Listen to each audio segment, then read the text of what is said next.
Willie Farrell is different than most comics. Instead of the usual club after club, you can find him also take his humor to corporate events. Businesses, big or small, have used Farrell to pick up the energy and lower the stress of their business.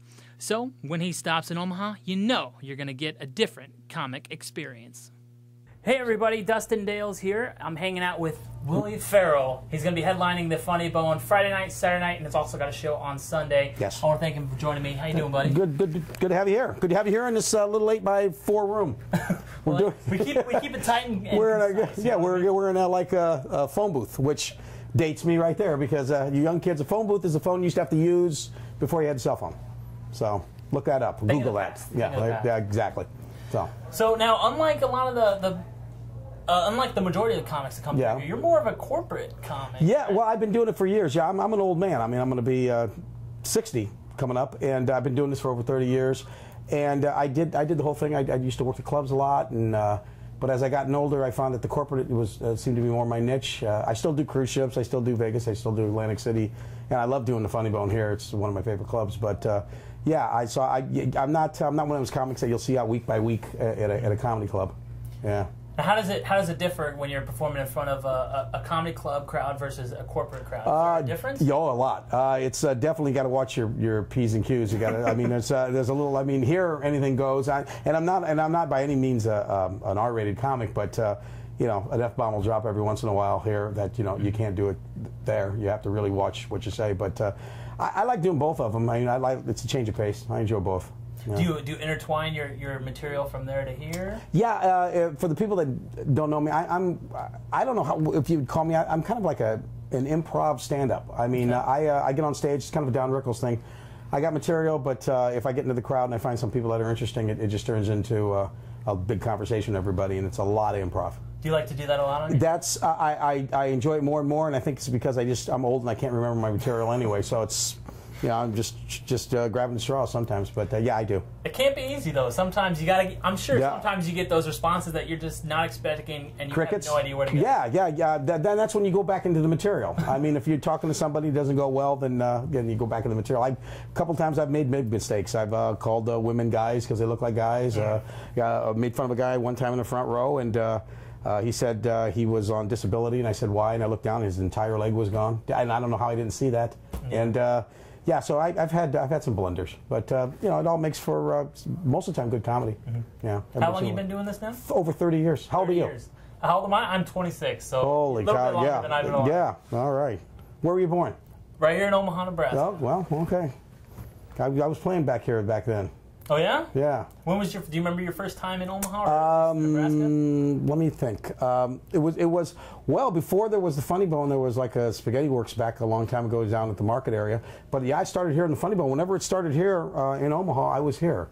So I think it was probably 1990, 1989, something like that. Oh wow! Yeah, 89. That's the year I was born. So. Well, there you were probably here the same night. Yeah. You know, I felt like. And you're an up and comer, and I'm just going towards the light. So.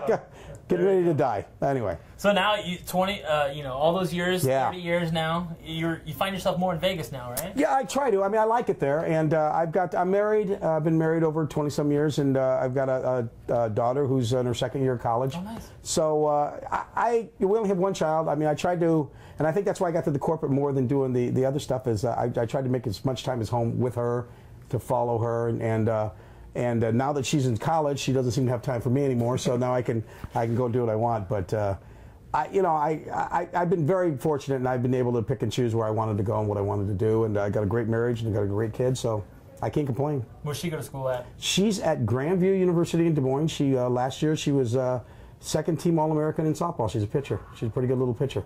Had a chance to go to Creighton. I wish she would have, but didn't work out. But Creighton's a good school. Yes, it is. So I wish she was there, but she's doing well where she's at. Very happy, very proud of her. Now you live in Des Moines? Yes, yeah, south side of Des Moines, where all the Italians live, because they won't let us live anywhere else unless you got a green card.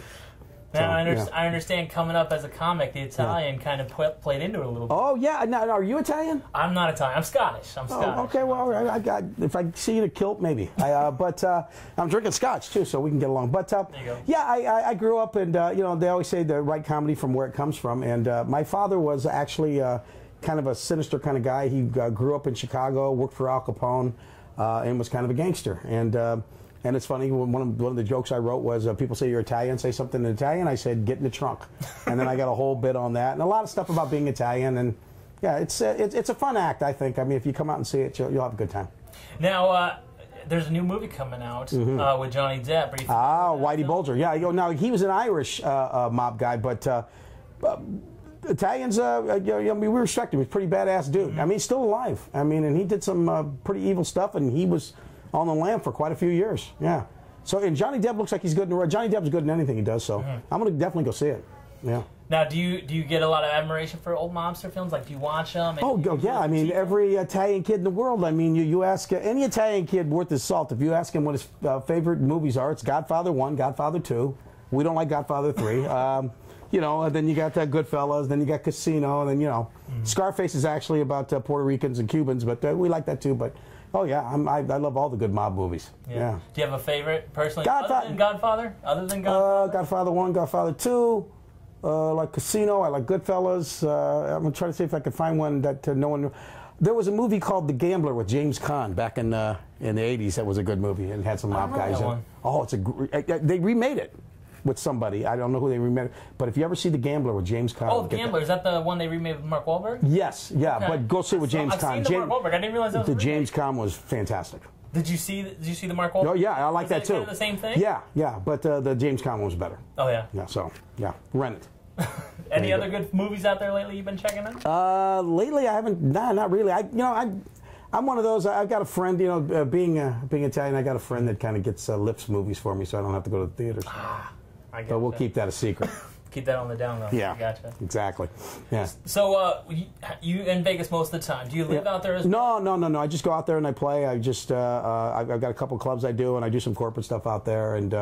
I try to go. I mean, if I can get out there 6-8 weeks now a year, I like it. The club I used to do all the time, the Riviera, actually, they closed it down. So I'm looking for a new club in Vegas. So if anybody out there in Omaha runs a club in Vegas, let me know. Yeah. I want to know that person too because I want to become friends. Yeah, exactly. The one time I was in Vegas, I stayed at the Riviera. And yeah.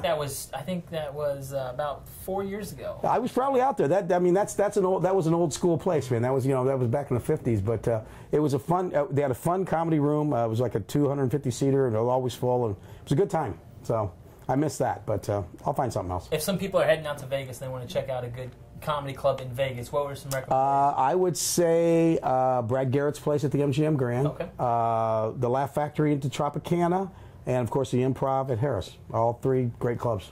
Now, in your opinion, if you're a comedy act and you're trying to get to the big stage, what is the big stage of comedy? Like, what is the epitome? God, I mean, that's hard to say. I mean, it takes all different forms. I mean, if you're a young act, I mean, the best thing you can do is, like they're doing here, the Clash of the Titans, be a young comic, get on stage here at the Funny Bone, and if you can get on their circuit, that's a great start, and that's where you want to be. So start here and work your way up, and then then of course there's all the improv clubs, there's the Laugh Factories, there's the Funny Bones. I mean, Funny Bone's a great club. I mean, if you can get in the Funny Bone circuit, you're doing okay for yourself. So tonight's Clash of the Comics. Yes. Young comics up and coming.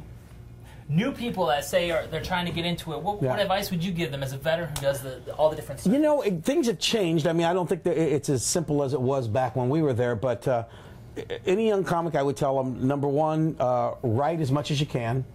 And when you get on stage, I mean, even though I don't do it personally, stick to your material. Try to flesh your stuff out. I mean, when you get to the point where I'm at, you can do what you want, but.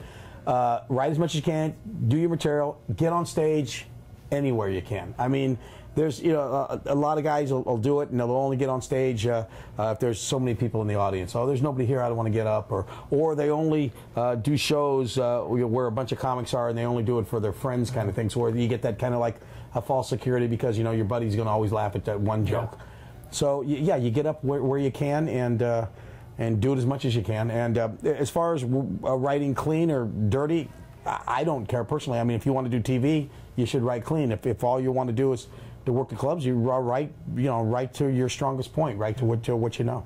Now, how long did it take you to become a professional comedian? To only I mean, it didn't take long. I mean, I came up in the 80s, and I mean, back then you could throw a stick anywhere and you hit a comedy club. I mean, there were comedy clubs there really were. Mm-hmm. And so, I mean, what I actually did is I went out and did an open mic, did real well, moved out to L.A., did the Improv, did the Comedy Store, was out there for about a year and a half.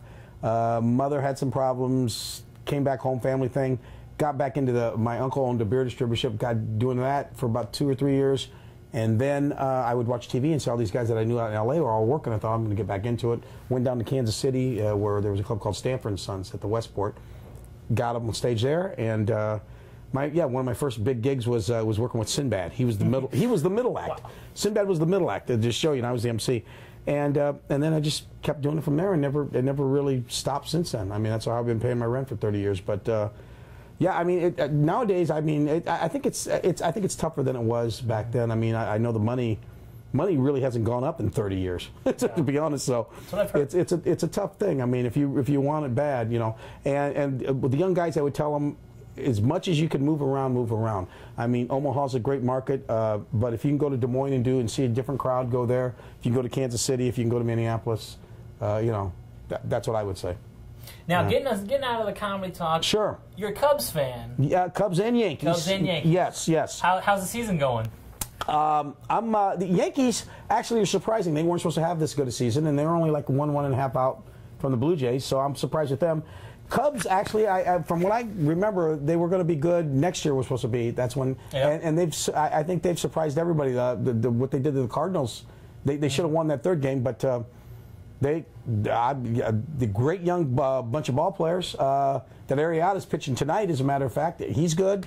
And I feel bad because the Reds were supposed to have a good year this year, weren't they? I mean, what's supposed to be a good year for you? Usually the beginning of the year is fantastic. Yeah. First half up until All-Star break, and then kind of downhill. But this year it's not really been a high. Look at this. The top 4 teams in the major leagues, the top 4 records are it's the Cardinals, it's the Royals, which is kind of cool, just Missouri alone, and then it's the Pirates and the Cubs. Only problem is 3 of those teams are in one division. Yeah. So, I mean, the Cubs, it looks as if they're going to get a wild card and they're going to play one game, and hopefully they'll be hot for that one game, and you know they can move on. But that's always burned me the worst. I love baseball. Sports is how you can have one division that's so strong and they have almost a perfect record and they still don't make the playoffs. Just like the what was it, football last year with the Saints. Yeah, exactly. Yeah. Now, are you a big football fan too? I am. I'm a Packers fan. See, now I'm a Bears fan, which sucks because the Bears are going to be so bad. So bad. If it makes you feel any better, I did pick up Forte for my fantasy league. Well, okay. Well, good. So, I mean, granted, I would have picked Rodgers, but he was gone right before me. Yeah. But, Packers, I mean, a lot of people got them going all the way. So. Yeah, it's surprising. Yeah. Jordy Nelson, you got that Rodgers-Nelson combo. Yeah. And Jordy, is he out for the whole year? He's out for the whole year as of right now. That's too bad. He's even making appearances like, I don't know why anybody would pick me. I'm going to be gone. Yeah, he's amazing. Amazing player. White guy can run, boy. So. Yeah, he can. Yeah. And I got a signed autograph picture from him that my fiance gave me, so I'm hoping that he gets back into it and gets his group back so that thing stays. Fiance, so you're getting married? I am next year. What's the date? You said the date? June 11th of next year. Oh, boy, so you really did. You actually signed your death certificate. I did. Good I for signed you. it at the bottom line and said, I had a good run. Now, how old are you? I'm 26. Okay, well, 26. Yeah, you're all right. Yeah, you're ready. You're ready. How old were you when you got married? First time. First time 29. That lasted 2.5 years. Or I like to say with the wind chill factor, 15. But and then I got married again at 39. My lovely bride's 10 years younger than me, and been married over 20 years, and I couldn't be happier. Well, marriage is a good thing. Hopefully, I get a good run like you got. You betcha. Yeah. But you have to show me what your old lady looks like, and we'll see. All right. I'll show you. See if it's a good deal or not. All right. You let me know.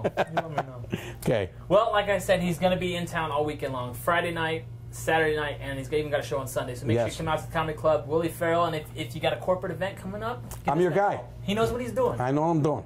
He knows what he's doing. Thank you guys very much. Check it out.